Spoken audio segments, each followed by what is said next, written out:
Springtime for Hitler and Germany.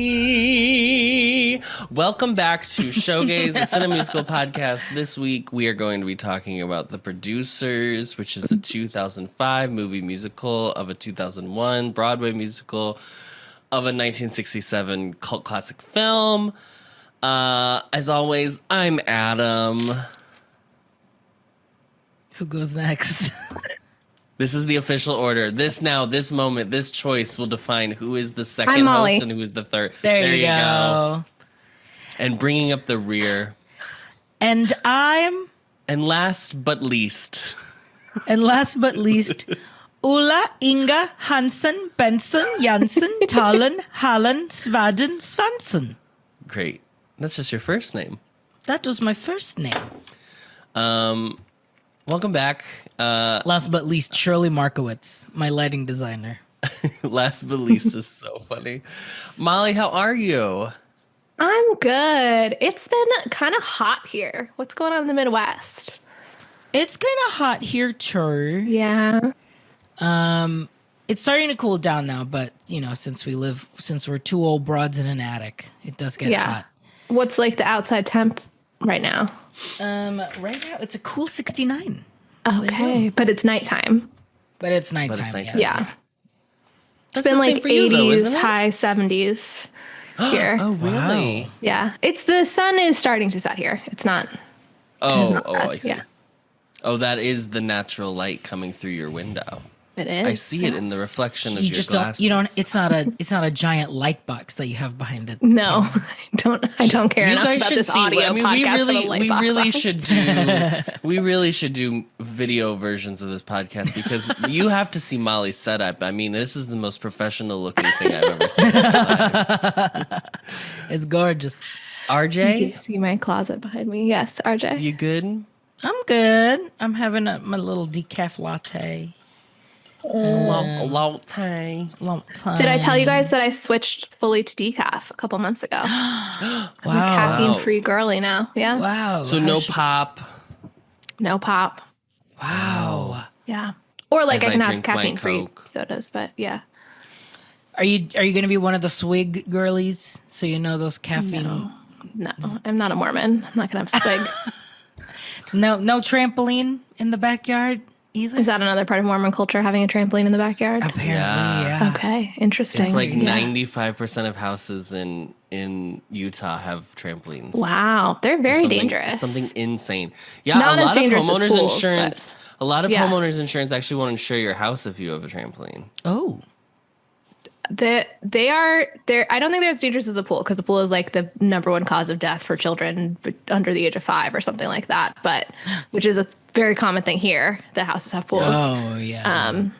But yeah, I don't know that I would do a trampoline because they're dangerous. Yeah. Yeah. So keep that in mind. This is a podcast from trampoline talk. 30-year-olds who are interested in taking on risk for their homeowners insurance. Yeah. Correct. You know our stance with trampolines now, listeners. Yeah. You always wanted to know. We keep getting emails about what do you think about trampolines? Why are you not telling us? Well, you said it. Do we have emails? I'm sure we don't because our last episode merely came out 2 days ago as of recording. Yeah, we're really on it. No, we do not have any new emails, but Okay. So let's let them pile up, girlies. Yeah. Write them in. RJ, it was your challenge this week to summarize The Producers in a minute or less, and your time starts now. Max Bialystock. You've got 58 seconds. Premieres another Broadway flop. Anxious and susceptible to hysterics, the accountant Leopold Bloom comes to clean up the finances, where he theorizes that a flop would be never investigated by the IRS and could run away with the money. Bialystock then decides to produce a surefire guaranteed flop for the money and convinces Bloom to join him as his partner, which Bloom agrees to after realizing he has spent all of his life counting other people's money that he deserves his own big break. They find the worst play in Springtime for Hitler, written by a Nazi ex-soldier, Franz Liebkind, who is cast to play the titular Führer, led by the worst director, Roger Debris, Debris, Debris. who wants It's not Briss. who I wants do to think present that's the joke, but it's not Brie. who wants to It's present not a Briss. serious historical play, but in turn make it a gay musical romp and cast a sexy Swedish blonde Ulla who has more sex appeal than singing and dancing talent. On opening night, Liebkin breaks his leg and Debris takes over for Hitler. After the tasteless opening number, Debris' flamboyant performance of Heil Myself is a smash hit to the audience, calling it a great satirical comedy, and the show is a hit. Liebkin tries to shoot Bialystok and Bloom after embarrassing Hitler, and the police arrest him and Bialystok for his fraudulent attempts. Bloom tries to turn himself in, but Ulla convinces him to take the money and spend it in Rio, betraying Bialystok to take the fall. At the court hearing, Bloom comes back just in time to defend Bialystok's character for giving him a chance at being a producer and seeing him as a partner. The judge sentences all three to prison in Sing Sing, where they produce prisoners of love with the inmates and continue the racket. But by transforming the criminals into singers and dancers, they are released early on good behavior and go on to become successful producing partners together. And that was probably 4.5 minutes. 4.5, but that was 5. great. Thank you. Good job. Thank you. Adam, Yes. for reference, it is your task now to summarize the original, the producer's 1967 film, Oh. version. because you had watched it right before we Because started recording. I said Nice. I have to watch it because otherwise He learned his lesson from The Color Purple. I know we're gonna be like, I don't know what's in the original, so I was like, I'm gonna buckle Thank you down for and taking do one it. for the team. Okay, so basically it's the same. Most of it is the same. There's no music in the original. It's just a film. Springtime for Hitler is this only like song, right? I Okay. think. Yes. Yeah. It is not a period piece. It is set in the year it takes place. So it's or in the year it set in the year it takes place. Correct. That's what almost Yes, famously, that's is- how things work. It is set when the film is released, so 1967. The musical version is set technically in 1959, so and obviously it was made in 2005, so there's a bit of a gap there. The biggest differences are just some like where some scenes change by and large for the most part, and then like swap places, and then also that there is a hippie character that wanders into the Hitler audition and he gets the part of Hitler. And so And that's the joke, in is that it's- 1967 is that Hitler's a hippie. And that's what makes people go crazy, and it's so funny. Which obviously in 2001, when the musical came out, would not read because hippies Yeah. are not a prevalent force in culture anymore. So they just turned it to being gay, which is funny because obviously It's gay people, Broadway. it's Broadway, it's musical, we love it. Okay. Yeah. That's like the biggest change. There is also a scene where they blow up the theater. Because Wow. because they're like, oh, it's a hit. There's nothing we can do except what are we gonna have to do? Blow the theater up? So they do that, and then they do because of that. that, that's when they get arrested.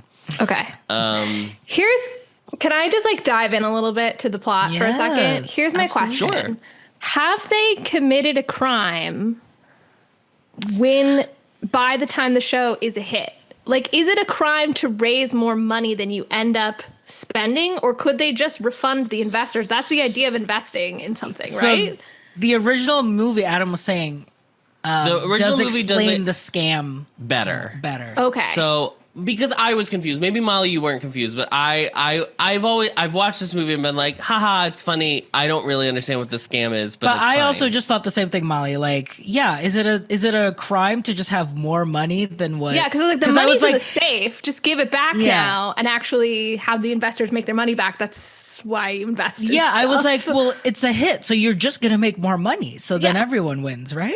The problem is that when you invest, the concept, and they do this in the 1967 version. He like counts how much of the profits they are Percentage. promising to give each investor. Oh, which they do talk about with the Prisoners of Love, that he talks about what Yes. percentage Yes. of the show. Okay, they kind of Yes. skip over that for Yes. Springtime for Hitler. For the okay. action. And in the original 1967 version, they give out like 25,000%. Like the number is astronomical in Yeah. comparison to 100%, obviously. So that's the thing that's fraud. That's fraudulent. Gotcha. Yeah. Okay. But there was a part of me that always watched this before I understood that, and I was like, well, you don't know exactly how much money you're going to spend, so you need like some buffer. Like it can't be illegal to To raise anyway. 1 cent over the amount you spend on Right. it. Yeah. I was like, right. that's silly. Anyway, there you go. So that's what makes it illegal. That's what it is.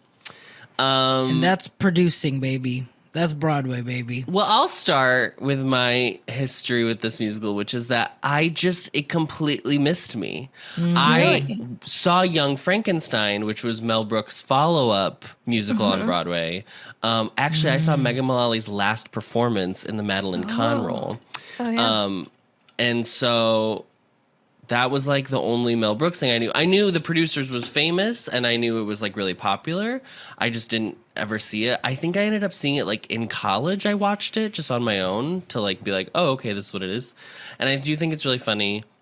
And so now that I've also seen the original film that it's based on, I obviously did it in the reverse fashion where I saw the musical and then the movie. Or I didn't even see I've never seen it on stage. Yeah. So I've seen the movie musical and then I saw the movie. Which is probably sacrilege for a lot of people, but that's it. That's all I knew. For some reason, I just knew. I mean, "Springtime for Hitler" the song is also in the original movie. That's not new to the musical, so that you've probably a lot of people have heard that song before, even if they've never seen. And let me tell you what, it is catchy as heck, and you got to make sure you don't accidentally sing it under your breath when you're at work, because it's bad out of context, but it's a fun little ditty. Yeah. Totally. And it's, you know what? It's, you know what we love? We love a Follies number. Yeah. Oh my God. And is this ever a Follies number? And is this ever? Yeah. Molly's closer is gonna be what's your favorite German Follies girl? Your favorite pretzel, Third Reich obviously. Follies girl. Yeah. Molly, I think if you were to create a Follies show, it would be called Molly's Follies. I don't know why we've never said that before.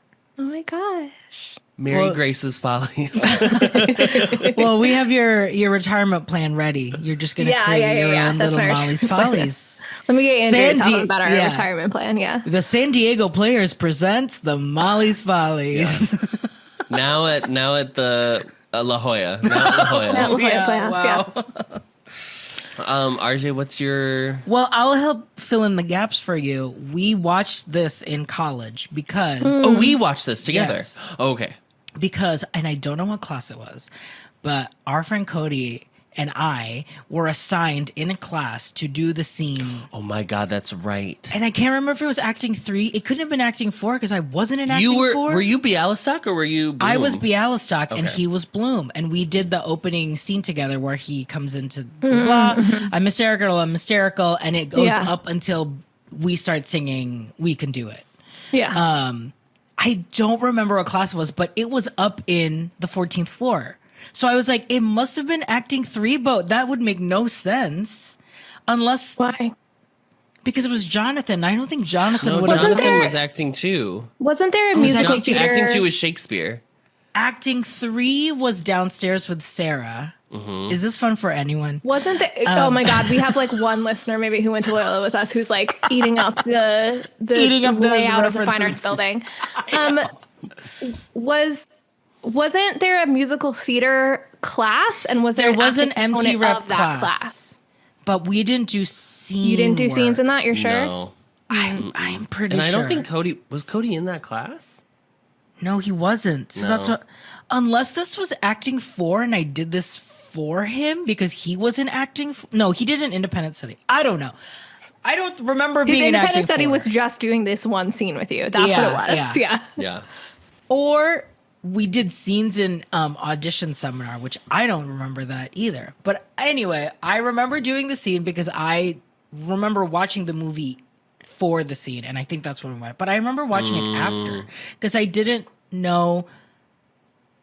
I didn't like follow the same beats that like a true actor shouldn't. But I remember watching it after the fact that I did the scene, and I was like, oh, that's how you read some of these lines, because out of context, a lot of the asides in this one scene, I think I got a grasp, but like watching Nathan Lane do it, I was like, oh, it's like a full theatrical aside. Like Bialystok is like Borscht Belt comedy. For sure. Yeah. Every line has a little but at the end. Yeah. But yeah, so that's when we watch it. But before this, actually, my first voice teacher in Loyola, she gave me Springtime for Hitler for my book. So every time I had a comedic musical theater audition, I sang Springtime for Hitler because it was the full tenor. Yeah. John Barrowman, you know. I have seen this on stage. I think I'm the only one that has. So I watched the movie around when it came out, like in high school. I actually had a friend in high school who this was her favorite musical. And my number one association with this musical is that one time she had changed her ringtone to one of the songs from here. And so one time we were in class and it was totally silent. And then all of a sudden from her bag, it went, I want to be a producer. And so that's like, also, I always like sing that little thing every time I hear a reference to it. But then I went to see this at Chanhassen Dinner Theater in Minnesota. Period. Which is a dinner theater there that Amy Adams once performed at before she got famous, with my family. And it was not really a family music. I mean, I wasn't like a child. I was like in high school, but it was still a little like, oh, wow, because like the jokes They are did really, the full show. It's not like a condensed dinner theater version. I don't think that's how the That's rights not how it dinner. was. Okay. Yeah, I think it was because I think the deal is like you get served your main course during Act 1 and then you get dessert after Act 2 or something like that, or like in intermission or something like that. Yeah. So I'm pretty sure there's a full intermission and everything. But anyway, there's like jokes in it you don't want to be laughing about in front of your family. You know what I mean? So it wasn't the best choice for that reason. Especially but if you I were did see it on stage. How old were you? You were in high school? This was during high school? I was in high school because the first time that I ever went to Chanhassen, I, for a few years, did this like musical theater camp at a university in Minneapolis. And we had like a teacher at that camp who would perform there. And so I went, that was the first time that I went to Chanhassen was to see his performances. And then I kind of like knew about it and wanted to go back. So I was definitely like sophomore, junior, I want to say, in high school. Yeah. Did you know anyone in this production?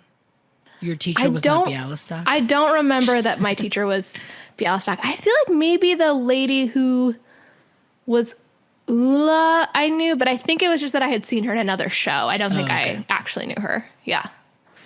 Just the local working actors of Minneapolis. Just someone who I remember being like, oh, I think she played like Eponine when I saw Les Mis there. And I was like, oh, I'm glad she's back in this because I liked her in Les Mis, something like that. Wow, a Les Mis dinner theater as well. Or was that not dinner? Yeah. That was part of that? That was also dinner theater. Yes, the three shows that I saw there were Singing in the Rain, Les Mis, and The Producers. It's not the same, but I do hope for Les Mis they let you eat cake for the dessert. I think that cake was just on the menu. They didn't do themed menus for the shows? I don't think so. We had boeuf bourguignon. We had a French onion soup as an appetizer.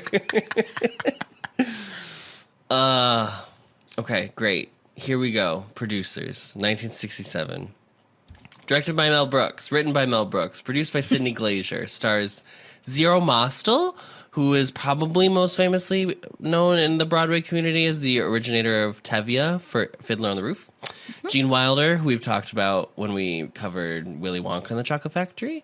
And Dick Shawn, who ends up playing in the film LSD, who is that hippie character I was talking about. Cinematography is by Joseph Coffey. It is edited by Ralph Rosenblum. Music is by John Morris. It is distributed by Embassy Pictures. It was released on March 18th in 1968.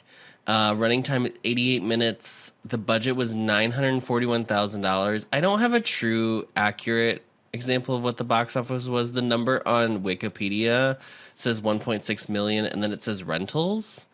So I'm assuming that's like combined with rental sales throughout, or like rentals throughout like time. I don't know what the original run was. This is Mel Brooks' first movie, his first directorial film, so that's interesting. He had come from a television background, and he was a stage manager on like What's My Line or something like that. One of those like 60s game showy variety type whatevers. So he was like, well, it'll be cheap to have me direct it, and also like I've done physical. I've watched like how physical comedy works on camera, and so like I can use that or whatever. The studio's an independent backer. A studio's an independent backers when he shopped his like 30-page treatment around were very anti this piece. They did not want to be a part of it. And some even offered a suggestion that they would agree, but if the title, because the original title of the film itself was Springtime for Hitler, they would agree if the title was changed to Springtime for Mussolini. Oh. Which is interesting.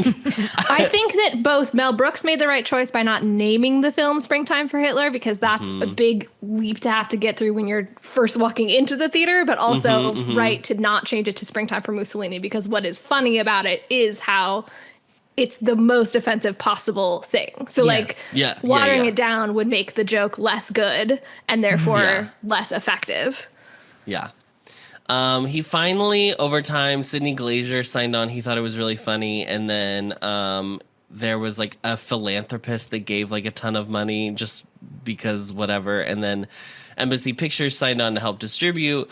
But they signed on under the condition that the title do be changed because they were worried the movie houses would not show a movie called Springtime for Hitler. Yeah. So that's why he called it the producers.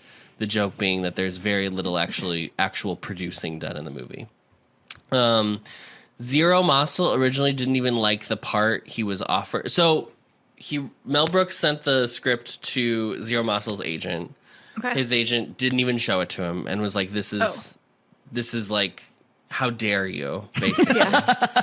Threw it away. He then found out how to send it to Zero Mostel's wife so she could read it. Oh my God. So he sent it to her. She presented it to her husband. Zero liked it, except he really didn't like that it was like a Jewish producer who was like trying to sleep with old ladies just to take their money. He felt like that was like a bit extreme and didn't want to do it. But his wife like was like, this is so funny, you have to do this movie. Like she convinced him to take this part. Yeah. Which I think is I love the stories when it's like, and the wife said do it. Yeah. So if you look on Wikipedia, it has an initial release date of November 22nd, 1967 in Pittsburgh. So this was its first like premiere screening technically. And Embassy immediately shelved it and was like, people didn't like it. It's too extreme, blah, blah, blah, blah, blah. It's in bad taste. But then Peter Sellers, who was famously like Pink Panther. He's like one of his most famous roles. Oh, okay. Yeah. He took out an ad in the Variety magazine in support of the film's wide release, having seen it and allegedly having originally been offered the Leo Bloom role before it went to Gene Wilder. Okay. So with that, they like got enough of a push that Embassy felt comfortable releasing it. The title, it was not received well by critics. There was a bunch of reviews. There were like bad reviews, middling reviews, and good reviews. I wouldn't say there were a ton good reviews, but the people who got it. The people who did not get it did not get it. One of the did I not copy it? I thought I did. One of the reviews was so insane. Oh my God, I can't believe I didn't keep it. Oh, here it is. One of the reviews for this movie, I'm going to read a quote. The producers isn't basically unconventional. It only seems so because it's so amateurishly crude and because it revels in the kind of show business Jewish humor that used to be considered too specialized for movies. Screenwriters used to take the Jewish out, but now that television comedians exploit themselves as stereotypes, screenwriters are putting the Jewish in. Yikes. So welcome to 1967, everybody. I don't know. It got real specific at the end there. I think they're just saying it's good that Jewish humor is in the movie, which it is. I mean, I think that the fact that Mel Brooks is Jewish and Zero Mostel and Gene Wilder are all Jewish, like, that's an important piece of context of understanding the movie and what it is satirizing. I don't know that they expressed it. I do not know that they are. Yeah. I know that it came. I did not read the full review. I know this came from a bad review of the film. I don't think they're saying it's good that there's Jewish humor in it. I'm not saying that they're saying, bad. that used to not be in my. You can be Jewish, don't do it in my face. Kind of is like what they're. Yes, it used to like. Film is different than television, and film is where you go to like, get away from the high society. Yeah. Okay, gotcha. So that's insane. That's just insane. to be clear. This is a fun fact about the original film. Okay. So the title of the film in the Swedish release actually does use the translation of the name of the play within the story, Springtime for Hitler. So in the Swedish version, this movie is basically called Springtime for Hitler. It's not called The Producers. Yeah. As a result of its success, most of Mel Brooks' subsequent films in Swedish were given similar titles despite being otherwise unrelated. Springtime for Mother-in-Law, Springtime for Sheriff, which is Blazing Saddles, Springtime for Frankenstein, Young Frankenstein, Springtime for Silent Movies, Springtime for The Lunatics, Springtime for World History, which is History of the World Part 2, Springtime for Space, which is Spaceballs, and Springtime for the Slum. Wow. Springtime for Space is so funny. And then at Robin Hood Men in Tights, he reached out and was like, you can stop doing this. Yeah, this isn't funny anymore. Springtime for Robin Hood. I actually love it. I wish that a director would like have a bit like this of like every single one of their movies was called like a similar title. Yeah. Yeah. It's funny because some of his movies are like I would not call The Producers a parody movie. I mean, like the musical, I think, does parody more of like Broadway tropes and stuff like that. But like the movie itself, I would not say is like a parody. Whereas like Spaceballs for sure is, Blazing Saddles is a send up of like the genre. Like it's just interesting that they were like, it's all this coming from this guy. It's all the same. You know what you're getting. They all become like a Knives Out mystery. Like yes. I wonder how well Mel Brooks translates to other cultures. I feel like the humor is so like specific and based in language that it would be really hard to like translate to make sense of other places. What an interesting task that would be. Comedy, I just feel like is so hard to right. I feel like translators, we watch a lot of things that are obviously subtitled in Korean or whatever, and I love when they go above and beyond to make the jokes still work in the subtitles. Yeah. They'll find an English kind of like comparable to that joke that they were saying. Yeah. At the Academy Awards, Gene Wilder was nominated as Best Supporting Actor for Leo Bloom, and Mel Brooks won for Best Story and Screenplay written directly for the screen, which is what the category was at the time. Now, so then the movie goes on to just be kind of like a kind of a flop, and then like over time through rentals, like gets known more and more, becomes like a cult classic. I think in the 90s, AFI named it like 100 Years of 100 Greatest Laughs or something like that. It's in that list. And what's the thing the Library of Congress does where they name like a movie like culturally, aesthetically significant or whatever? Just the act of putting it in the Library of Congress. Put it in the Library of Congress, So it did get added. So obviously it's very important. And I always to imagine, I know this is not really what the Library of Congress for, but like Congress people going and checking things out of it and being like, I need to watch The Producers in order to make this law. Like, I just like that idea. I love it. Yeah. And there's the Congress librarian that's like, you get 2 weeks. That's it. Yeah. Please. Yeah, I wonder what their late fees are. So The Producers 2001, goes to Broadway. Music and lyrics and book by Mel Brooks. Book is also contributed by Thomas Meehan. That name is familiar too. I think we've come across that name before. Bye Bye Birdie, maybe? He's old. He plays the lawyer in the movie. That he's next to? Yeah. Annie. And we got Annie. And Hairspray. We got Hairspray. And Young Frankenstein and Crybaby. Wow, he's a staple of SHOWGAYS. He's busy.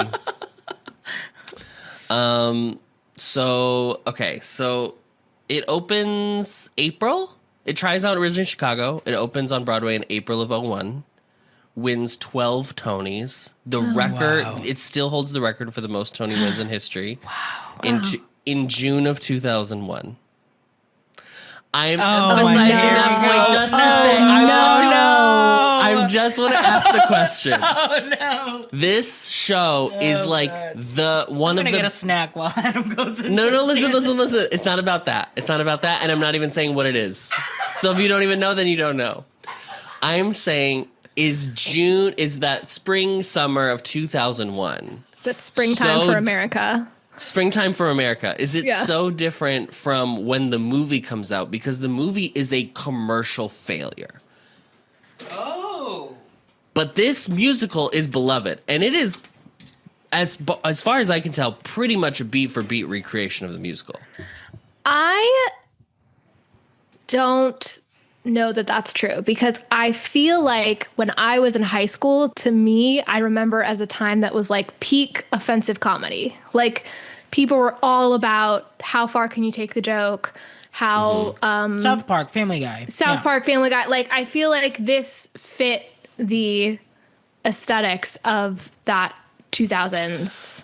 I think it fits the humor styling, but I actually think the aesthetics is where the problem might be, in that it's such a clear hearkening back to golden age movie musicals. Like it's shot just like a movie. Like it's like there's no difference between how this movie is shot and what did we watch earlier this with the picnic? What was that movie? Doorstay. Pajama Game. Like, this movie looks like the exact same style of whatever. Even the, like, beginning when they do that chorus number where they're coming out of the theater and being like, every song's a flop. And every chorus person gets, like, 3 seconds in the middle of the screen, like, in, like, a mid shot. I was like, this is so... I feel like it's, like... When this opened on Broadway, there was such, like, a, oh, my gosh... So we've like done the century, right? Like everybody was still riding that high of like, we made it into 2000. Here's kind of like, the music is very clearly that classic Broadway sound. So it's kind of lampooning that energy. It's but it's like the same cast. That's what's crazy. It's not even like, it's like, oh, and then they brought in like new people and they couldn't sing or whatever. Like it's like Nathan Lane and Matthew Broderick. So then like, why does the movie fail? My biggest guess is honestly that it should not have come out when it did, which was a Christmas release. I don't think this is a Christmas. I don't think this is that. This feels like a June. This should have been released in like June, like a summer fun, whatever. That's just my guess. But I was curious if at this point we were like over things that were looking back in this way. That was like they were nostalgic. Like, I think the producers, if it was released now as a movie, would do really well because obviously there's such a lens of, like, let's go back to 1959. And I don't mean that. I just mean, like, I think there's a lot of people who think, like, I don't know. Maybe I don't have a thought. Maybe I don't have a thought. We're going to have to talk about what would happen if it came out now. I do think I see what you're saying of like the grittiness. Like people loved gritty films at the time. I feel like I've heard people say that like this didn't translate well from stage to screen, but I feel like it, like you said, like it's a recreation of the show. Yeah. Like to me, I don't see the flaws of it being like hemmed in by being a movie. Like I'm not, I don't feel that when watching it. So I don't know. When I get to the criticism at the very end, I pulled one good critique and one bad critique. And basically all the bad critiques are like, this feels like I'm just watching the stage version. Like it doesn't feel cinematic enough is like their main critique, it felt like. Okay. But I don't know if that's... I wish I was watching a different thing, personally. Yeah. Yeah. Okay, so let me go back to the Broadway musical. So Mel Brooks was urged by David Geffen to create the musical adaptation. It's David Geffen's favorite Mel Brooks movie. And he was like, it's about Broadway producers. It's right there. Just do it. Just make it. My favorite David Geffen thing is not about actual David Geffen, which is that there is a water fountain at work that was donated by someone named David Geffen. And when I first saw it, I was like, David Geffen gave us just a water fountain? He could have paid for this whole building. And then I realized it was a different person with the same name. My favorite David Geffen story is that he's currently being sued by his ex-partner, who was like, you only use me to be a boy toy. It's like a Can you sue people for that? He's trying to. He's trying What's to. the fraud again with the producers? Like, I need to know what the fraud is. Give me the specifics. I don't know. You'd have to look it up. So then Mel Brooks reaches out to Jerry Herman to do the music, which makes sense. Yeah, I thought this was like it, I feel like it has a very similar sensibility, the music styling. I think a little bit more. It's a little more a skewering of poke. I don't think Jerry is this like. No, and spicy Jerry doesn't also do like in song jokes. Like Jerry does not do like lyrical jokes in the way that Mel does, obviously.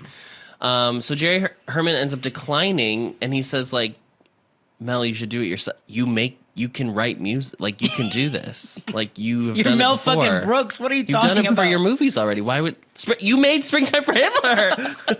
So he's like, okay, I'll try it. So he makes the music. Apparently, what he did is he like sang the melodies into a tape recorder and then took it to someone to transcribe into like whatever. Wow. Okay. So when you've got money, you can do. Whatever. By the way, he and Anne Bancroft were married for like 60 years. Wow. I didn't know this. I don't know that I knew that either. Anne Bancroft from Miracle Worker. Oh, yes. Famously. Yeah. Yes. Yeah. Why was I going to say the Birds? She's not the woman in the Birds. That's Tippi Hendrix. Tippi Hendren. Tippi Hendren. Tippi Mike Hedren, Ockrent. Mike Ockrent was set to direct with wife Susan Stroman as a choreographer. And then he ended up dying of leukemia. And so she took on directing duties as well in 1999. It was choreographer director. Yeah. Originally thought of with Nathan Lane and Martin Short in mind. Okay. Martin Short declines, but does end up doing the LA run of the show with Jason Alexander. Oh, okay. Which is fun. Speaking of Martin Short, Andrew keeps referring to Nathan Lane as that guy in Only Murders in the Building. That's apparently Andrew's only reference for Nathan Lane. Not even Timon. Nope. Great. So you know what? He'd love the Gilded Age. He played He's in the Gilded Age. He plays a Foghorn Leghorn character. He literally plays Foghorn Leghorn. That's great. Okay. Yeah. I dare say. Why, Miss what's the last name? Miss Van Ryn, how dare you? Why, fiddle dee dee. Okay. At the Tonys, this swept Mama. It won Best Musical. It won Best Book of a Musical, Best Original Score. Best Actor went to Nathan Lane. Matthew Broderick was also nominated. Best Featured Actor went to Gary Beach, who plays the guy, Roger Debris. He won, but also Roger Bart and Brad Oscar were also nominated. Roger Bart plays Carmen, and Brad Oscar plays Franz Liebkind. So all the main players were nominated. Best Featured Actress in a Musical was Katie Huffman. She won. Best Direction and Choreography, Susan Stroman won. It won Best Orchestrations, Best Scenic Design, Best Costume Design, Best Lighting Design. 12 wins, 15 nominations. Wow. I mean, if you're going to do a musical about musicals. Hamilton came close. It won 11. Wow. But nothing's beat it yet. And it would be very hard to beat that number. Yeah. I think is that not every musical nomination? Isn't that every category? Yeah, it feels like Hamilton would have been the closest one of like utter like specific sound and sensibility of a show. Like, because this is a Mel Brooks and like everything you know about Mel Brooks and it's music that Mel Brooks you know what I mean? Like that's like the sweeping. I feel like like the Lin-Manuel like sweep kind of is the same kind of feeling. So like whoever that is gonna be next. We're waiting to see. Waiting to have them emerge. I'm just gonna look up real quick what it won at the Tonys. Off Broadway, here you go. Yeah, original Broadway production. Oh, here we go. So one Best Musical, Best Book, Best Original Score, same direction, actor. One actor. It missed actress, but neither did they. They won featured. Both. They won both featureds. They won both featured actress, featured actor. It lost best. It didn't get best scenic design. That was the one it missed. Okay. That's crazy that Hamilton didn't win best scenic. Yeah, what won that year? Well, now we're just doing things just to do things. So give me 1 second, listeners. I'm so sorry. This is just my brain. She loves me. Oh, I did like that set. Oh, because they had the stores coming in and stuff. Yeah. Okay. Sorry. Okay, back here. Okay, so that's kind of everything about the musical. Now let's talk about the producers. Directed by Susan Stroman, screenplay by Mel Brooks, and Thomas Meehan. Produced by Mel Brooks and Jonathan Sanger. Stars Nathan Lane as Max Bialystock, Matthew Broderick as Leo Bloom, Uma Thurman as Ula, Will Ferrell as Franz Liebkind, Gary Beach as Roger Debris, Roger Bart as Carmen Gaia, and John Lovitz as Mr. Marks. Cinematography is by John Bailey and Charles Minsky. It is edited by Steven Weisberg. Music is by Glenn Kelly and Mel Brooks. Production companies, Universal Pictures, Columbia Pictures, Brooks Films. It's distributed by Universal Pictures. It was released on December 16th, 2005. Its running time is 134 minutes. Budget is $45 million, and it only made $38.1 million. Crazy that it was a Christmas release. Yeah. Yeah. So Nicole Kidman was originally cast in the role of Ula. Apparently Matthew Broderick on the set of Stepford Wives while they were filming, because they're married in that film. He offered the part to her, and she accepted without even looking at the script or her schedule, apparently. And then later was like, I actually am going to back out because I've been too busy lately. I need to take a little break. So then Uma Thurman gets this part. Uma Thurman obviously is a quarter Swedish. I think her. I was curious about that. I was like, where is she from? Because she grew up in America, didn't she? Yeah, she's born in America. I think her mom is like half or something like that.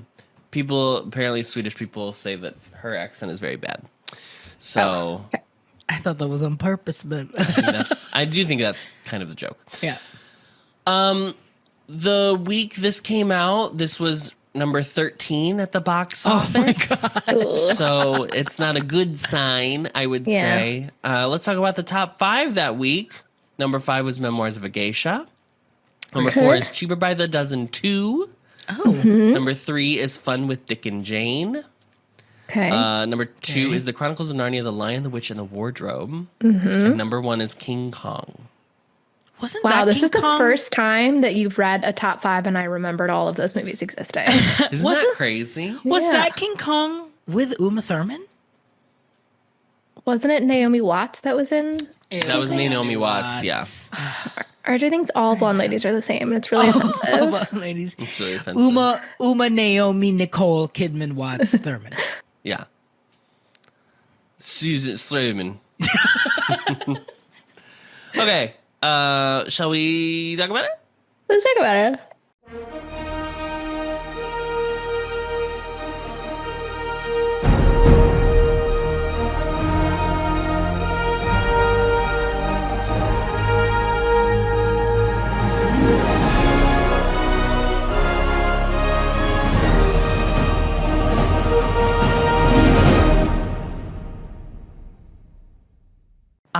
This is going to be one of those movies I just have a feeling that we're all going to be like, yeah, it's great. And we don't really have anything to say about it. It is a movie made for people like us who devote a podcast about if musicals can be translated into movies. So, sorry. I don't think I have a note other than... Here's my biggest criticism. Like, they should have gotten someone to dub Uma's voice. That's it. I think that's my only criticism. Because you don't like the inconsistent Swedish accent? Or like the singing. I just don't think her singing is that great. Oh, the singing. Yeah. Okay. But I guess I just always took that as like, well, Ula's not really like...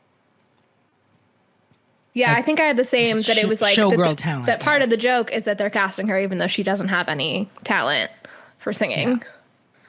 So, but I don't think that it's bad enough to be like that's Yeah. clear that It that's I should be think the worse singing then. needs to be bad enough because the dancing is like, and now Ula will dance, and she's literally just cocking her head. Oh, that's Yeah. that's actually a big change. So in the 1967 version, Ula is hired as a receptionist and she doesn't speak like any English, and her job is to dance. So she just Okay. turns on a record player and does like teen Full, beach, like full like 60s.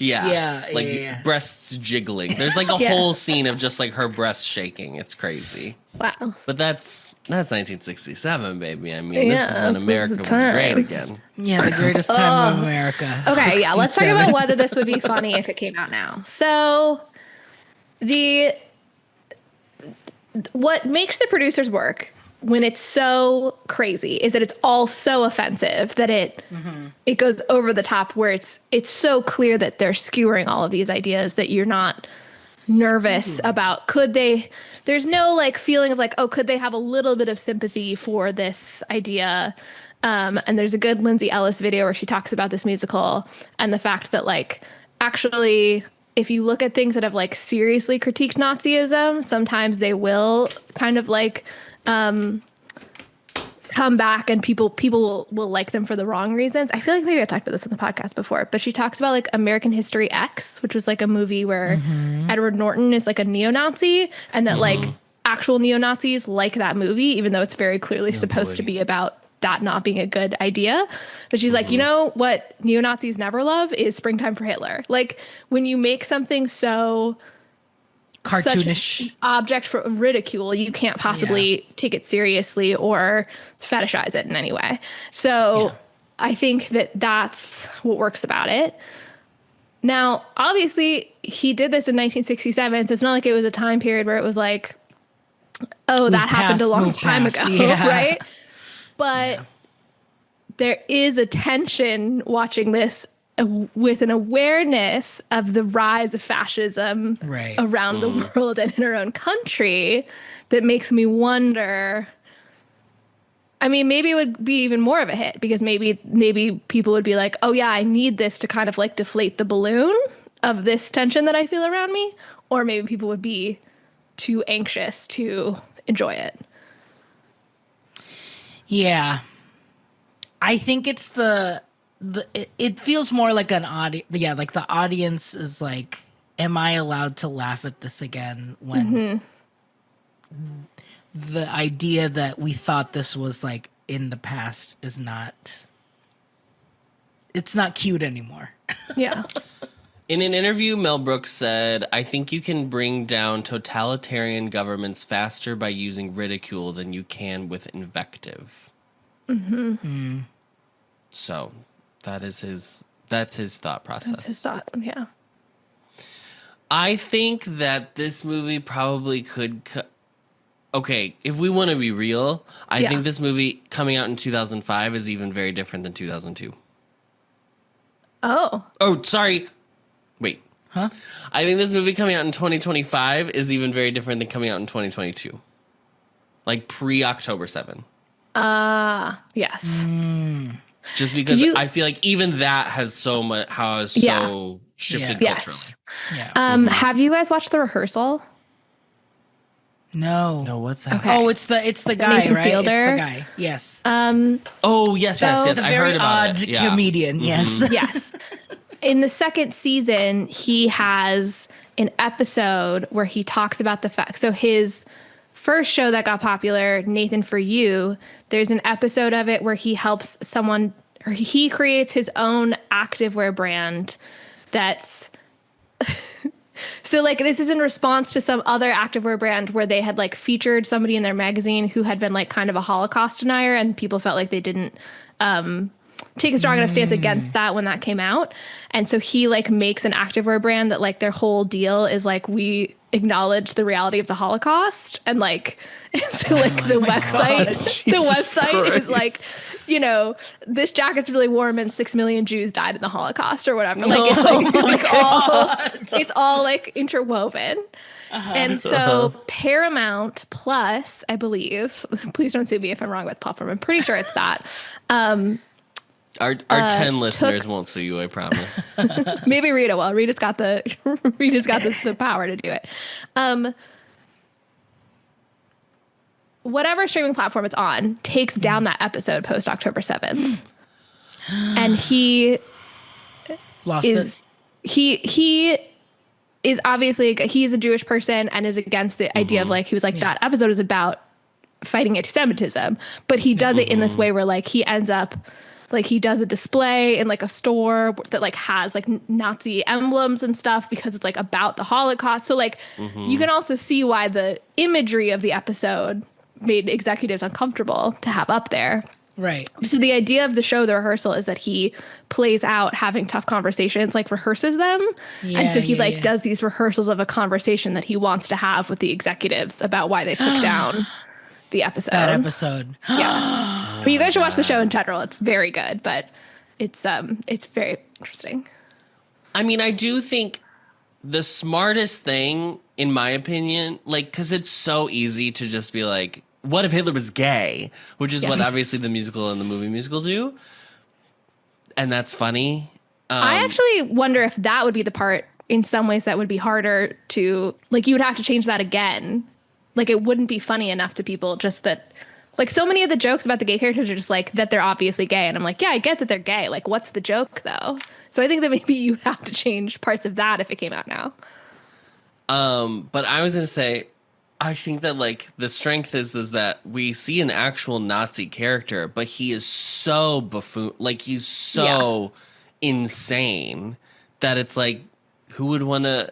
This man like raises pigeons, and like the bird doing the Heil Hitler is crazy. Also voiced by Mel Brooks, so the pigeons Oh wow. It's just, I don't think that, I mean, right now, I think you could get away with a ton of gay jokes. I think people are itching to laugh at gay people currently. It's the trend we're heading toward. Boy. I don't mind. I don't have the itch around some of the gay jokes in this that I do around some other things that even though I think are like made with the same intent, like it just, the gay jokes in this feel so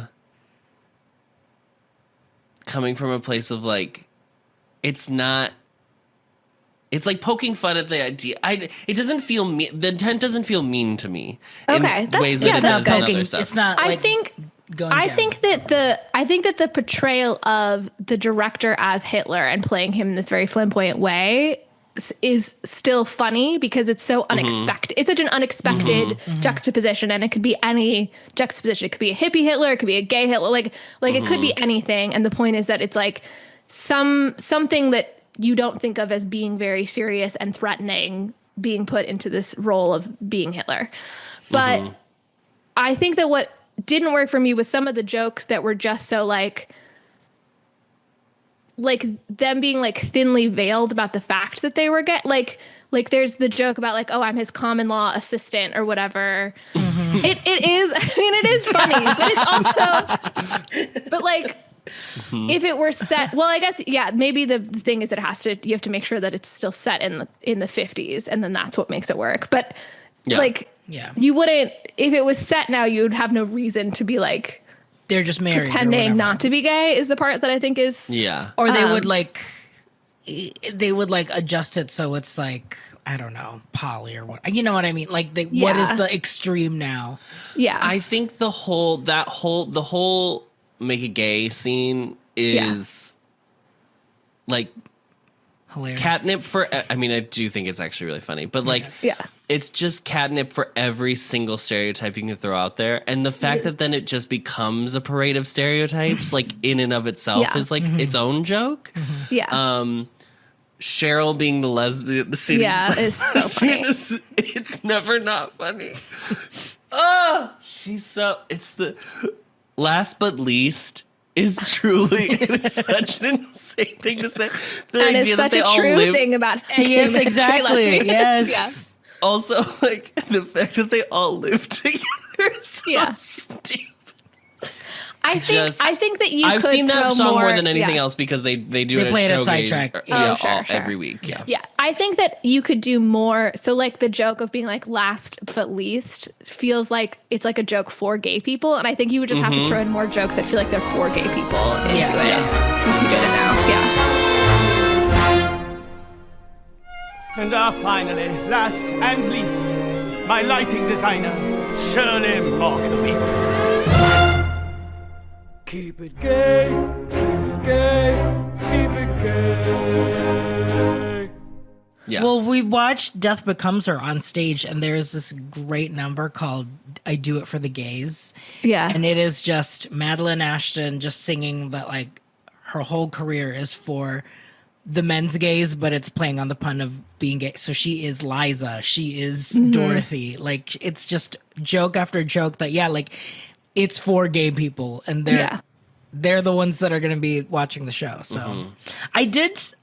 This was the first time that I caught on the reading that when he decides to go on as Hitler, that Carmen is like, he says that, like, you could be revered as, like, straight passing.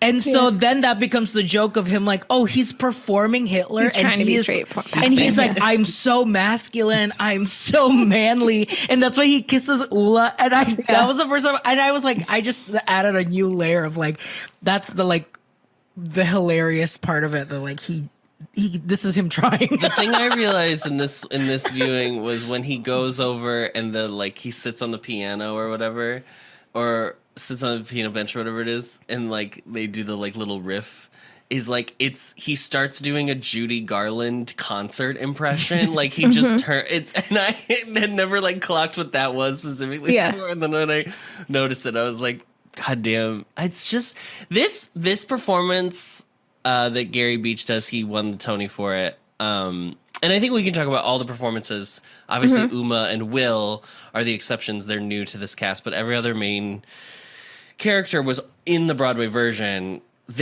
Every joke feels like exactly fine-tuned. They've done it a bajillion times. Yeah.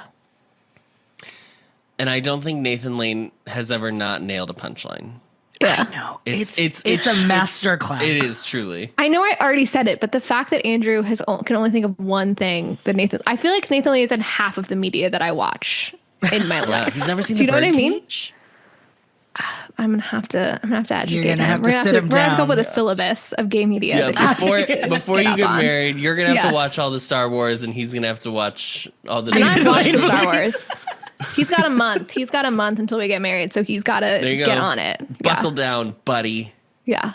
But I think, I don't know. I mean, do I have any critiques of this film? Adam's about to pop a vein trying to think of one. It's like a little long. It's a little long. Yeah, that's okay. Yeah. Say more on that, Yes, Molly. yes, Say more yes, on that for sure. I don't know. I don't know that there's anything I wanted them to cut. Probably I would cut out like some of the Ula. Well, Adam had a and- pee break number, so Yeah. the Ula and Leo stuff. I would probably cut out, but the Ula Leo slot. Yeah. I was folding laundry while I watched this, to be honest, and that was when I took my shirts to hang up in the closet. I did take a but- little snooze at this number while Adam got up and used the I think the facilities. Ula stuff is I think not the listeners as know at funny this as point, the- RJ, that you fall asleep while watching these movies. You don't have to. Hey, it's announce not it just me, anymore. Adam. Molly too. Okay. Sometimes. Okay. Only sometimes. Yeah, I mean, I don't know if it's just that Uma Thurman is not a great comedian. Which I'm not trying to bash her. I'm just saying that she's not known for being a comedic actress. Yes. We knew Kill Bill going into this, so at right. least the most fresh. So I think she does a decent job, but I'm not ever oh, so glad Uma's on screen, really busting it up over here. So Yeah. maybe another person would make me care about that part more. The visual of her being so much taller than both Nathan and Matthew is funny. it's I pretty do good, whenever that happens. I think she does fine in the movie. I have no problem with her, but I agree. It's not for her being the most major female character in the film. I wish it sparkled a little bit more. Yeah. And it's supposed to be a two-dimensional character, so I'm not saying she should have like brought more depth to it, but I think there could have been more comedy probably. Yeah. But I wouldn't say sometimes you can watch films or things by creators and you're like, "Oh, I don't know if you know like how a woman talks," or even like I don't know if you know how to write a female to be funny. Like I don't know if you know how to write women to be funny, but I've never like half of all of Madeline Kahn's career with Mel Brooks is like a powerhouse and just being the funniest thing to ever happen. So Yeah. So Gary Beach, who does play Roger Debris, he originated the role. He also originated Lumiere on Broadway. Oh, okay. Which he was nominated for a Tony for as well. Wow. He actually just passed away very recently. He passed away a couple years ago at the age of 70. But I looked it up because I was like, is he openly gay? Like, I was like, is this a gay man? Or what is this? Because I think Roger Bart is not. Roger Bart is not gay. Yeah. Nathan Lane came out later. Nathan Lane came out, like, I think within the past 10 years, didn't he? Or Wow. something like that? Yeah. Or whatever. But. And I think it was before Victor Garber. Because I think Victor Garber was like. Oh. Was also like a big. Also one of our beloved. Oh, now coming out later in life. You're just saying those are two people you know who came out later, not because they were like in an arms race for who could stay closeted longer. Yeah, it was. Maybe they were in a private. It was a private bet that they had about who could get away with it for longer. Who could do it first? Yeah. What's that script? Oh my god! Feud season 3 is Feud season 3 versus Nathan Lane, both trying to out each other while keeping themselves in the closet.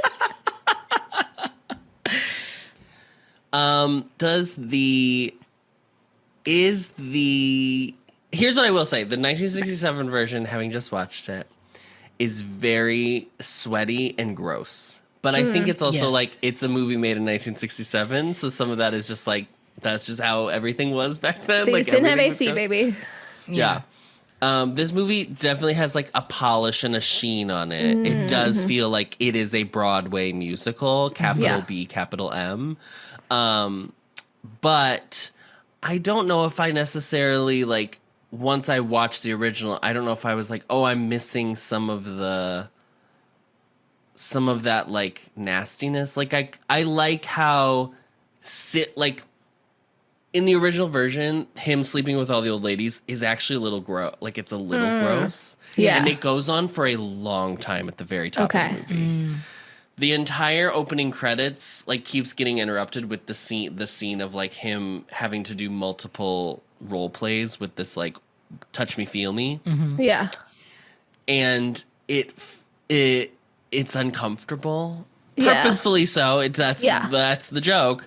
Yeah. But I do think like in this at least like it's the lady who gets the biggest screen time as the old lady is a little bit more like the Betty White kind of like sweeter old lady, so it doesn't feel as the parade of old ladies, I think. All in the exact same outfit. All in the exact that's so Broadway.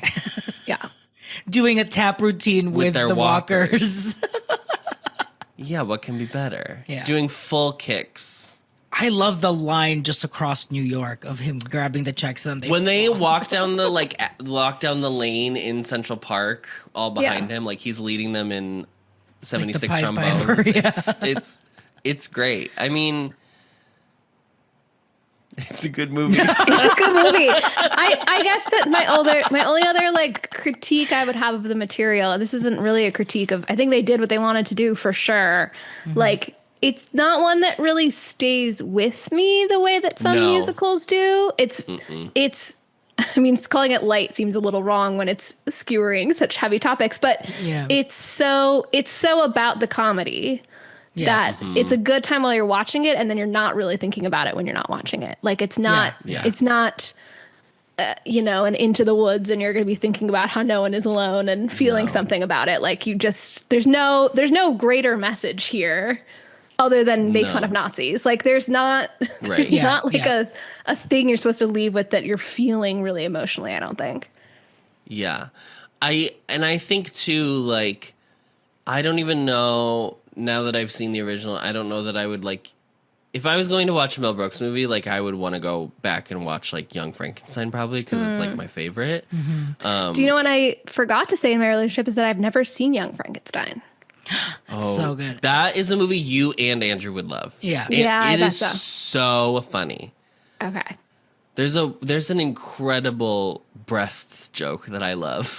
I'm sure we'll both really appreciate it. Yeah. Yeah. Is that what's her name? Who plays the old lady? Cloris Leachman. Cloris Leachman is so good in that movie. Okay. I'm just looking at, the thing. Is Matthew Broderick good in this? This is the big question mark on a lot of people's reviews on Letterboxd. Oh, really? I think he's great. Yeah. I think he's charming in it. I think like the character comes through after watching the Gene Wilder performance now. Like, Yeah. I think he does a good version of it as like what this would be like as a musical lead. I think he has his own version versus Gene Wilder's Yes. version, whereas Okay. the Max Bialystock character is so specific Yeah. that Zero and Nathan Lane are playing the same version. Yeah. But it's like, Gotcha. that's how that role is written. Yes. It's Yeah. very hard to... Borscht belty, Yes. like big, yeah. Yeah. The big Jewish comedians of television Finally came over and took over movies. Yeah, there is a little bit of like The cabal of screenwriters, dear God. No. yeah, there's like an awkwardness that I think Matthew Broderick is doing that I think Gene played a little bit more on the manicness of it. Which I think is like what we know of Gene Wilder. I But think that's that also we're like sure- comparing Gene Wilder and Yeah, Matthew Broderick. don't compare is Gene unfair. Wilder to people. That's Yeah, going to be, Yeah. they're always going to come out behind if you're comparing them to Gene Wilder. I have not seen the Gene Wilder version. I think I buy his neuroses. I care about him as a character. Like I have that little bit more sympathy for him than I do for Bialystock. Like I think he's doing a great job. Everything I see Matthew Broderick in, I just spend the whole time wondering how on earth he pulled Sarah Jessica Parker. But I am having a fun time watching him for sure. Yeah, maybe it's the romance that I mean, with it's so Ula funny. that they kind of have to like also added to this character, make him kind of like a believable, rootable love interest, like like a ingenue almost. Well, and he's also like the one that isn't initially corrupt, that he gets Right, corrupt right. in the course of it. Yeah. Yeah. Yeah. I think the unfunny number, his like a number at the accounting firm, I love that song. I think that's really great. funny. Yes. That's fully added for the musical. Yeah. That's not in the original movie at all. Yeah. In the original movie, they just go on like a date around New York City to all the landmarks, and that's how he convinces him. It's actually very funny. I wanna be a producer with a hit show on Broadway. I wanna be a producer, lunch at Sardi's every day. I wanna be a producer, sport a top hat in the cane. I wanna be a producer and drive those chorus girls insane. I think Matthew is good in this movie. He has the harder role, I think, of being the straight man to Nathan Lane just being an absolute clown with a capital C. I think they take turns being the straight man though. Because like when he's hysterical, then Nathan Lane's doing the asides. And so Yeah, like that's then true. Nathan Lane is being the straight man. But I would say more of the film is Nathan being Great. on a Yeah. 10. Yeah.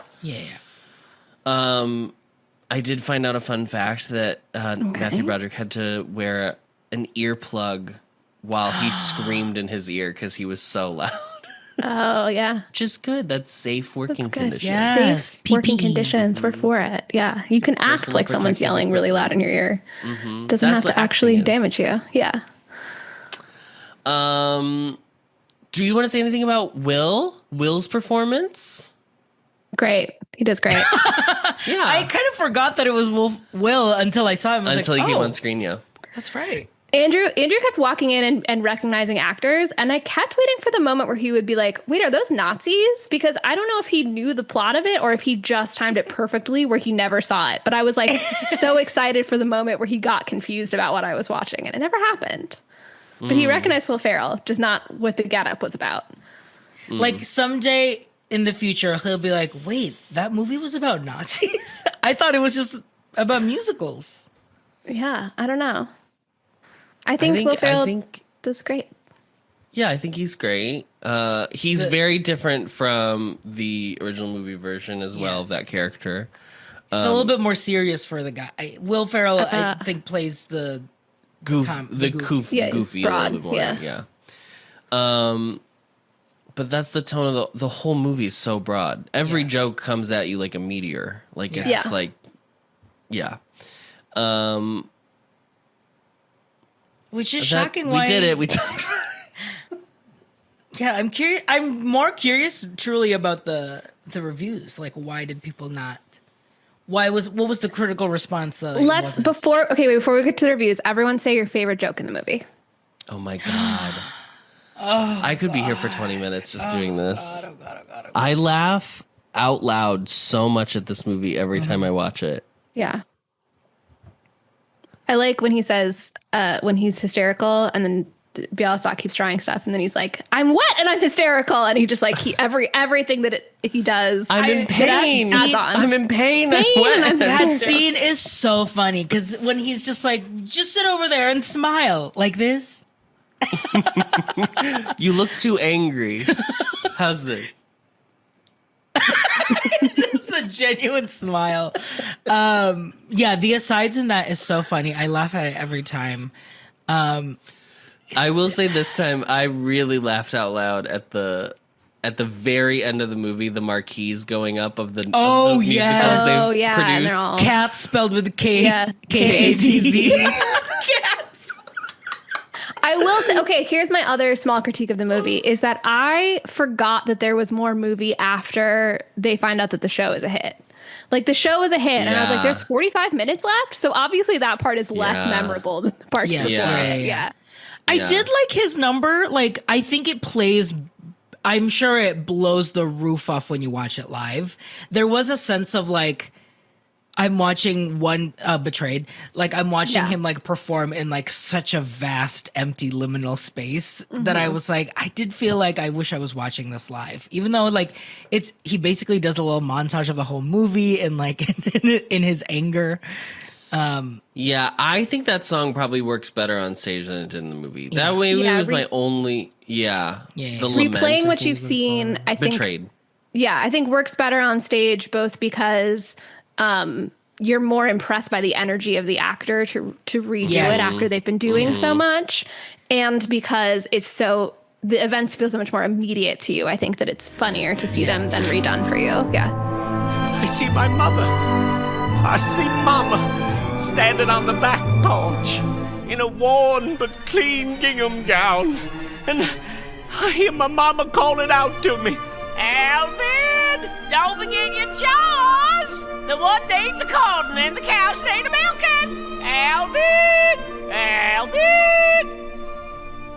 Wait a minute. My name's not Alvin. That's not my life.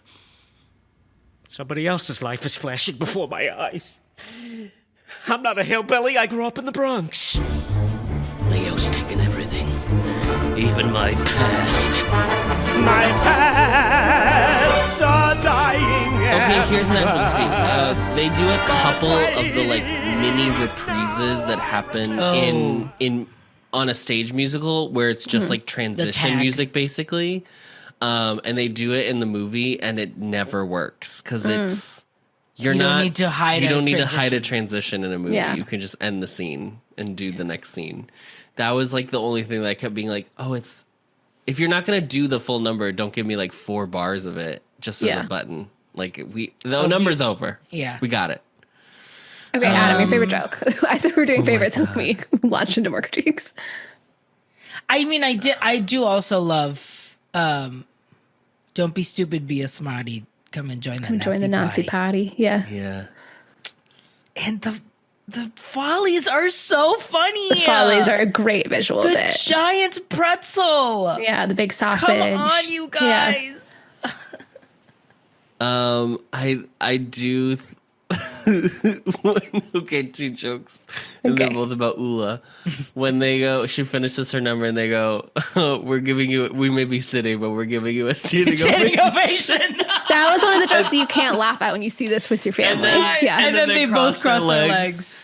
And then later, there's a lot of them looking at each other. That's like there's no lines, but they're just like they look at each other. It's so funny, so good. Yeah. And then later, when he's like describing like how he feels about Ula, and then he just goes, "That's an erection." Yes. When he's like, I just have this growing feeling that he goes, it could be 2 things. It's either one, an erection, or malaria. There's also the Roger Bart entrance, yes, where he holds on the S for 23 seconds. God, the sibilant S. That is it's so stupid. It's such a joke for joke's sake. Yeah. Roger Bart is so funny in this. Roger Bart is so funny in this movie. Another Ula. Apparently, he had an affair with Trisha Paytas at one point. Really? Which is the most insane thing I've ever seen. He's like a big like hound. Like he's like very like known in the industry as a chaser. The other one too was when Ula was like explaining her schedule, and she says at 11 o'clock I have sex. So what time should Ula start working? 11. So what time Ula should come in? 11. It's so. Ula's gonna come at 11. Ula's gonna come at 11. These 2 love straight jokes. They just love straight jokes. We don't. I would name the gay jokes that I thought were funny, but I'm worried. Molly's gonna be so offended.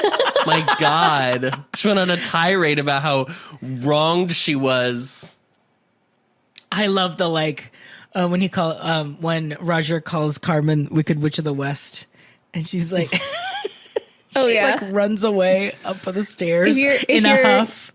Aim was to shoot an arrow right through my heart. My heart. What did he say?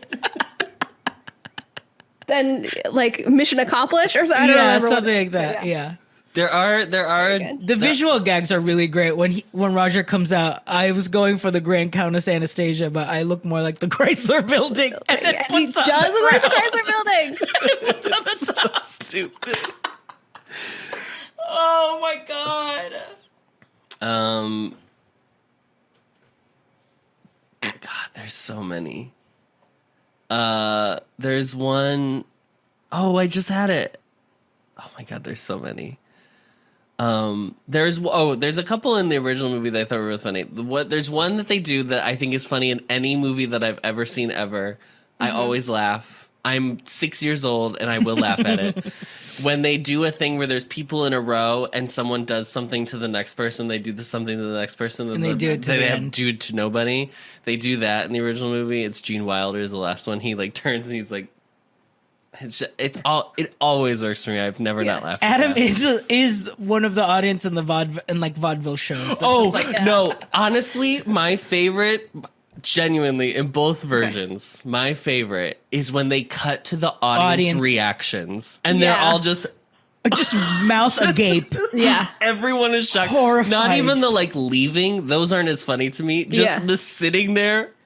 Eyes and mouth open. Just There's something about a bunch of people just on masks all doing the exact same shucked. Who also went to a musical called Springtime for Hitler. I know. Well, the whole thing starts with. I really like the opening actually of the It was absolutely one of the worst movies. It's such a good it's a good chorus number. Mm-hmm. It's a very good opening Broadway number, but it's also a good the conceit of the show is we're going to flip everything on its head. They start off being like, oh, it's a Max Yellowstock show, da-da-da, and then you realize all his shows are flops. I don't know why people keep going to his shows. Right. If every show is bad, stop going to them. That's fine. It was 1959. They didn't have anything else to do. Exactly. They could have just gone and seen My Fair Lady down the street. Oh my gosh, yeah, some of the posters behind them and that scene at the stage door. Oh. Molly, Yes. Did you catch the King Lear sign in the office? That's like right by the door. I when think they I saw in. that there was a King Lear sign. So but there's I a didn't King know Lear anything. sign, and they it's spell it spelled- Leer, and on the poster it's like just eyes looking Like off to the side, looking? like it's Lear. Yes. Yeah. That's When hilarious. Ula walks in the first time, the Yeah. eyes like look at her and follow her into the room. Oh my god. And That's I amazing. didn't know that until I read it on one of the like IMDb facts. So then I went Yeah. and looked up the scene again, and I saw it. That's a good bit. That's great. King Lear. King Lear, Leer. She So stoop- stupid. she stoops to conquer. What's the one where she goes? This is a good one where she's taking the checkie. I gotta take the checkie, and she goes, "I wrote it out to Cash, like you said. That's such a funny name for a play, Cash." And he goes, "So is the Iceman X-Men coming?" coming. Woo! It's like a masterclass of Nathan Lane is Lane, incredible in but this then movie. like truly given like God's work with this writing. Like it's just the like Mel Brooks just knows how to craft the jokes. Yeah. There's such a rhythm to his joke style that like Nathan hits so perfectly. Yeah. That every joke feels so sad. It's like funny and satisfying because it's like da da da da da da. You know it's coming, yeah. It's so good. Let me explain comedy to you Yeah, guys. so for the ladies, So for the comedy. ladies, comedy is A setup and a punchline. all right.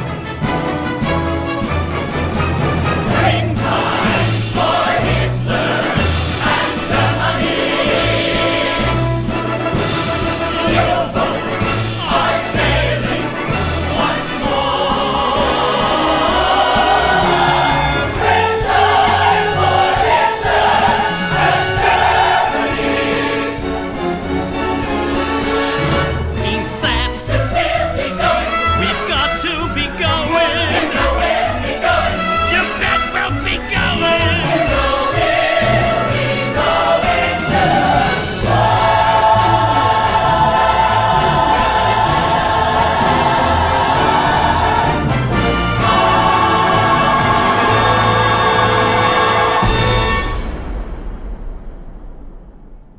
So let's talk about what the people thought, and aka Roger Ebert. Positive review from Roger Ebert. Overall, 51% on Rotten Tomatoes. Roger Ebert says, "It is a tribute to this film that it worked for me despite my personal history." In the review, he explains that the original film is like one of his favorite movies. Oh, okay. It was fun, it was funny, it was alive, although the color palette seemed to have darker colors, and I remember the original as a movie made from golds and yellows and browns. There is a moment when Max Bialystock, as the conman producer, promises wealth and triumph to Leo Bloom, the nervous accountant who has cooked up their crooked financing, and a fountain erupts on cue behind him. This is, in the original version, it is the fountain outside of... He's about to explain that. Oh, in 1968, it was the fountain in Lincoln Center. Now it's one in Central Park. I am absolutely incapable of judging the impact of this scene because I was startled and delighted in 1968, but watching this film, I could hardly focus on the dialogue. I was so intent on waiting for the eruption. So I had better end these meditations with a simple observation. If I had fun, most other viewers are likely to have more fun because they won't have my baggage. I've painted myself into a corner. I cannot do better than to end with my favorite Mel Brooks story. Mel and I were in an elevator in New York at the time of the original film, and a lady got on, looked at him, and said, "Sir, I have seen your film, and it is vulgar." Brooks replied, "Madam, my film rises below vulgarity." Paul Clinton for CNN. I know CNN did film reviews. I know. Says this about the film. This is a negative review. Shot at this new state-of-the-art film facility at the Brooklyn Navy Yard, Stroman has stayed so close to her Broadway version, she might as well have dragged the proscenium arch along with her across the Brooklyn Bridge. Oh, what a crime. With the exception of a scene in Central Park and a musical number on Fifth Avenue, along with a close-up here and there, this production is so stagey it feels like the camera was placed in the middle of the theater's third row and just turned on. Yeah. This is good or bad, depending on how you want to look at it. A ticket to the Broadway production, which is still running, is around $100, and your average movie ticket is now about $12. What a bargain. You could also wait for the DVD, which will be really a deal. I'm not saying the film isn't funny. It is, and if you love Mel Brooks, and I do, although Blazing Saddles and Young Frankenstein, not the producers, are my favorites, you'll probably enjoy this flick, which is pure Brooks from start to finish. The comedy is extremely broad. Every joke is telegraphed so well it would make Western Union proud, and every old Borscht Belt drummer is aching to hit a rim shot after every line. Broderick and Lane know this material so well they could have phoned it in, but to their credit, they both give it their all. Brooks and all the other main players in the production decided to make this Broadway musical into a film because they wanted it on film for posterity. They succeeded. It's now on film forever and ever, along with their purposefully over-the-top performances. There's just one little problem. This isn't a movie. It's a Broadway musical captured on film. I mean, we don't disagree. We just think it's a good thing. Yeah. Yeah. It was such a strange criticism. And it was like shared by a lot of people. Like the idea of being like, it's just too close to what the Broadway version is. And I don't know if people even would have the same criticism in 2025. I mean, I don't know. Maybe they would. Maybe they would. I don't know. I mean, people right now are like, we want more pro shots. Yeah. They want to see the Broadway production. Yeah, I feel like usually the criticism is like it's not close enough to the Broadway show. So they like did a good job of making it a good film experience, which with keeping it as close as possible to the Broadway show. It is funny because all the negative ones, I looked through a few, and all of them do say like it is funny, like the jokes. It's still Mel Brooks, like right, like the jokes are there, they're funny. Nathan Lane's great, blah blah blah. But most of them are just like it doesn't do anything else other than what the musical does. But I'm like, but I don't. But I think it's hard. I could see the decision that they made of like, let's lean in on the Broadway musical because there already is the original movie out there that hits the same. It's the same jokes. So like, if you want to see it hit in like a more quote unquote realistic, natural way, you know, that feels like I'm not just watching a stage production, you can just watch the original. And also it's satirizing Broadway. Like it should seem theatrical because that's the setting of this. It's not like a musical that's about another setting or topic that just goes through the medium of a musical. Like it is about musicals. It almost feels like it. I mean, what David Geffen had said of like, it almost feels like this should have just been the first stop. Like the musical should have been the first stop because you are talking about Broadway's. Like you're talking about Broadway musicals. You're right there. Just do it. Just do it. Yeah. And so it is funny for like to see all of the, oh no, I don't want to do it from Mel Brooks. It's just interesting to see. Yeah. Letterboxd, this is a 3.3 rating out of 5 stars. Oliver Swift gave it 3.5 stars and said, probably one of the only films to feature a pigeon performing a Nazi salute. And he's probably right. Yeah. It probably is one of the only films to do that.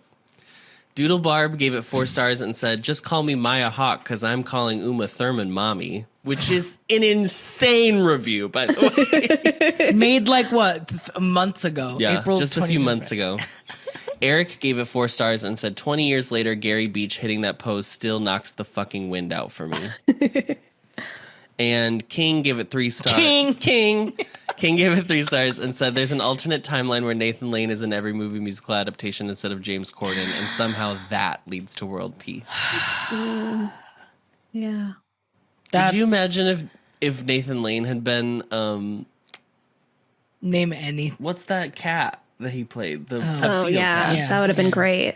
I don't know Bumblefucker or whatever. I don't know though. Okay, I didn't actually see the Into the Woods movie because I love that musical and I've seen it too many times. But would he be a good baker? I feel like maybe he wouldn't have the heart for the baker. Yeah. No. I think he's too old too. James was not my problem. With Into the Woods. Though. Okay.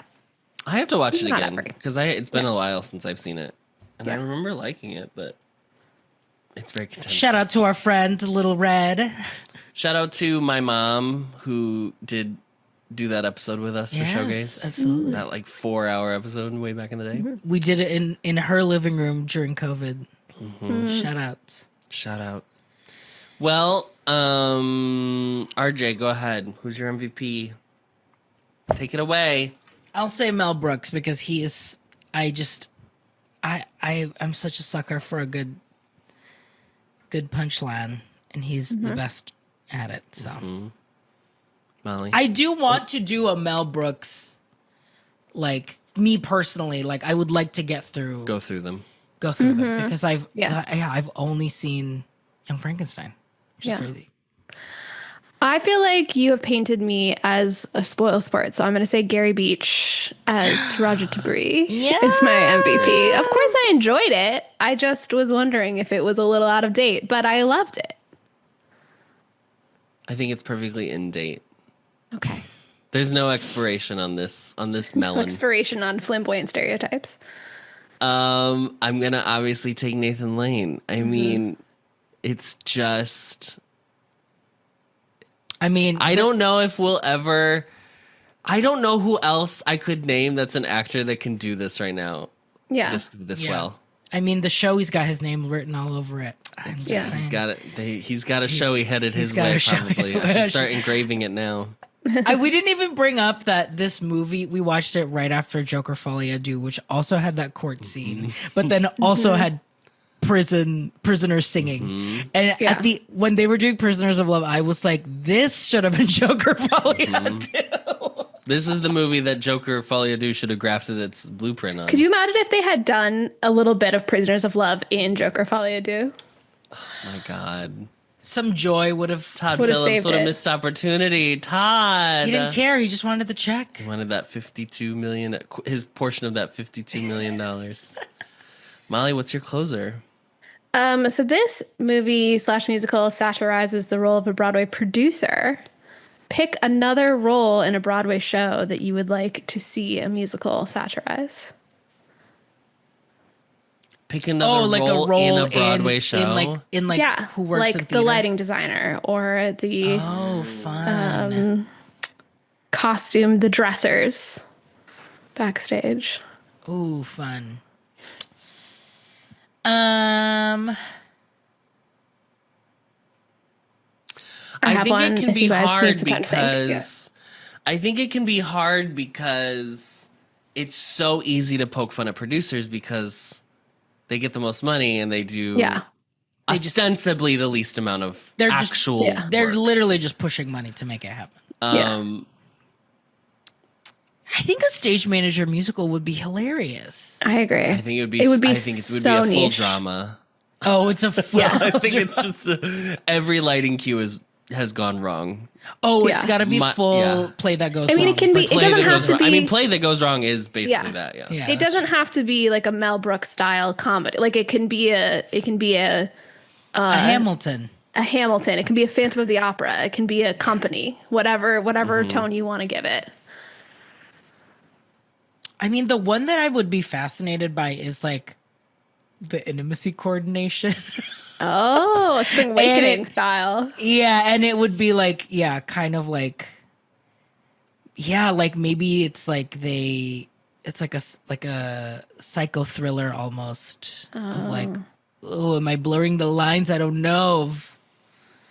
And is it like a Kiss Me Kate too, where it's like we're seeing the backstage dynamics and then what they're doing on stage? Yeah, like a noise is off. I mean, like that's what I initially. So I was thinking like, Sunset Boulevard is like about a screenwriter, so that's that. Kiss Me Kate is like mostly about the main actors. It's like there's so many movies that are or musicals that are about like actors that it's like musicals love doing musicals about musicals. It's like we're so obsessed with our own genre. It's catnip. Yeah. Hollywood loves to make movies about Hollywood. Yeah. I have a good one, which is A Child Wrangler. Oh, that's brilliant. And then you could have the like narratives of the kids and like the one that really wants to be a star and the one that doesn't want to be there and like all the different. It's chorus line, but it's the Child Wrangler. It's the Sound of Music. Matilda. Yes. Yeah. Oh my God. Yeah, that's great. Or maybe they're doing a production of The Sound of Music. It's just all the kids that's who play why the they're all Von Trapp there. kids. Yes, I love that. Yeah. And they're all in their like Austrian and the show garb. is called, and the our production is called The Music of Sound. Springtime of children. Springtime for children in Austria. Honestly, I would also do a box office musical. Oh, like box the office literal style? Yeah. Isn't that audience. Strange Loop? Oh yeah, no, that's he's an true. usher. He's an usher, but like fully like, because I like front of house, like like could be funny, could be, or a practicum, just the class practicum in Loyola, like I think our again we're getting a class. little too niche, RJ. Yeah, I don't know. I guess like stage manager is the only one I could think that would be dynamic enough because it's across multiple things. But I don't know if anybody would find it interesting. yeah. No one would see. It would be the biggest flop. There you go. That's There you our go. producers. We'll sell 25,000% of profits. And the musical is just a stage manager calling cues, and that's the whole movie. It's like it's stoppered. It's like the song 4 minutes and 32 That's seconds. exactly what I was going to reference. It's just anti everything. Yeah. It's not even art. It's performance art. Great. Well, that was real fun. I do want to just point out that I was joking earlier, but my favorite Folly Girl was the pretzel. The pretzel girl was my favorite. Yeah.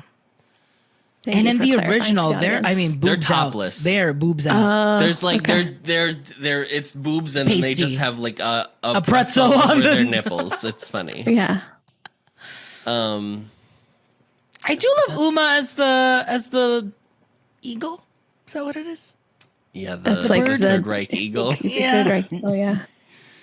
And the turning swastika. Bugsby Berkeley swastika. Yes, crazy. it is insane. It's so Yeah. funny to watch. And it's in the original movie. Yeah. That I was like, oh, it's probably just in like the musical musical. version, but it was it's in the original. The only thing they add in the movie is like the mirror, so the audience mirror can so you like can see it, yeah. Yeah. Oh my god, it's so crazy. Great. Well, thanks for tuning in. Molly, do you remember what's next? Nope, I never do. Great. It's Dick Tracy Oh, okay. Oh. Yeah. with Madonna. Madonna and Son. I'm excited to Stephen watch this Sondheim. one. So Will Madonna redeem herself? Let's all find out let's all find out together. RJ, do you want to take us out? Sure. Springtime for Hitler and Germany. Come on, Germans, go into your dance. Do you want to do the what's the one guy say about Dusseldorf? Oh, yeah. I come from a land of Dusseldorf, and that is why they call me Rolf. Great. Well, that could have been better, but Don't be stupid. What is it? Be a smart. Don't be stupid. Be a smarty. Come and join Come and join the Nazi party. that can't be how we end And was that Mel Brooks? in the original. And In the both, in the 2005 version, that's him actually. That's actually that's Mel him Brooks. up there saying it. In the 1967 version, he just dubs that line. Okay. Because it's basically like, And they the same always voice. apparently like when they sell the rights, they sell it comes with He a had- sound cue His voice. for that, so you Oh, can wow. put that. do it in the musical. Oh, fun. Yep. Okay, bye. Thank you for listening to Showgays, a Cine Musical podcast. This episode was edited and mixed by Adam Noecker. This has been an Ampliverse production. You can find the Ampliverse on Instagram, Threads, and YouTube at the Ampliverse. Check out our full roster of shows at theampliverse.com. If you'd like to send us your own takes on the movie we just watched, reach out to us via email, and we might just read it aloud on the show. Our email is showgaysmoviemusical@gmail.com. Don't forget to follow us wherever you get your podcasts, and please rate, review, and subscribe to help others find the show. And now, as always, the show must go on, so stick around to hear what we'll be watching next episode.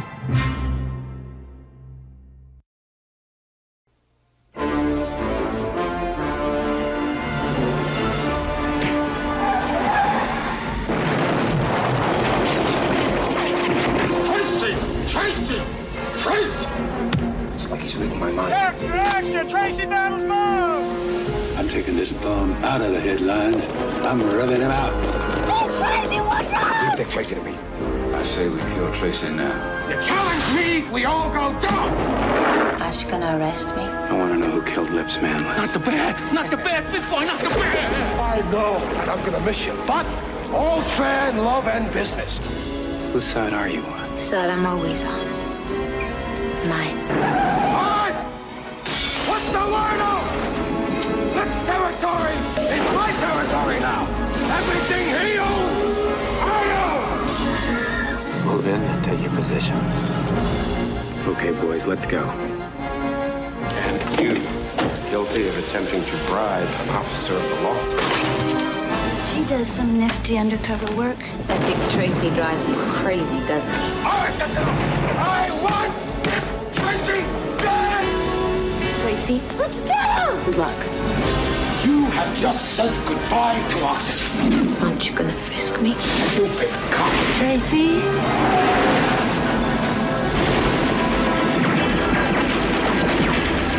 Warren Beatty is Dick Tracy.